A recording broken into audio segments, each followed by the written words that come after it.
Isang malungkot na balita ang siyang kinumpirma sa amin ngayong araw na pumanaw na nga ang batikang aktres at isa sa mga hinahangaan sa mundo ng showbiz na si Miss Jacqueline Jose o sa totoong buhay ay kilala bilang Mary Jane Santa Ana Gak. Ayon sa balita ay natagpuan siyang wala ng buhay sa kanilang bahay sa Quezon City. Ito ang buong storya. Nagimba ng mundo ng showbiz sa biglaang pagpanaw ni Miss Jacqueline Jose.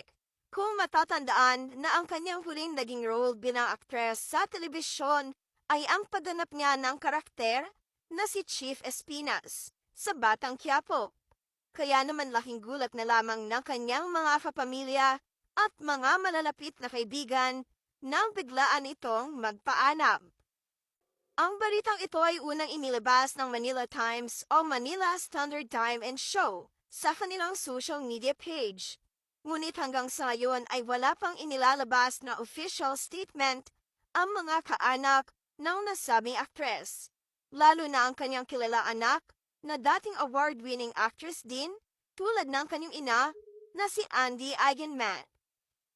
Ayon sa report ay bigla ang pumanaw ang aktres sa mismong bahay nito sa Loyola Grand Villa sa Quezon City at wala pang inilalabas na formal na report sa kung ano ang siya naging dahilan sa pagpanaw ng aktres. Ang detalye na siyang inilabas lamang ng mga otoridad sa media ay wala itong malay na kanilang natagpuan. Hindi din malinaw kung mayroon ba siyang kasama sa kanyang bahay sa QC nang pumanaw ito. Matatandaan na ang anak niyang si Andy Eigenman ay nakatira na ngayon sa Siargao kasama ng sarili nitong pamilya.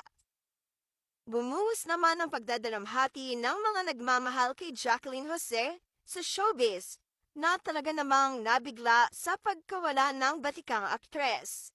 Tulad na lamang ni Kylie Padilla na nagpost ng isang photo na yakap siya ni Jacqueline at may caption na "You will be missed." Sa social media account naman ni Andy Eigenman ay wala pa itong formal na anunsyo patungkol sa biglaang pagpanaw ng kanyang ina.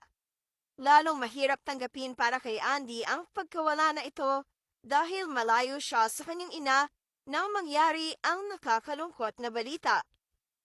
There you have it, mga ka-showbiz peeps!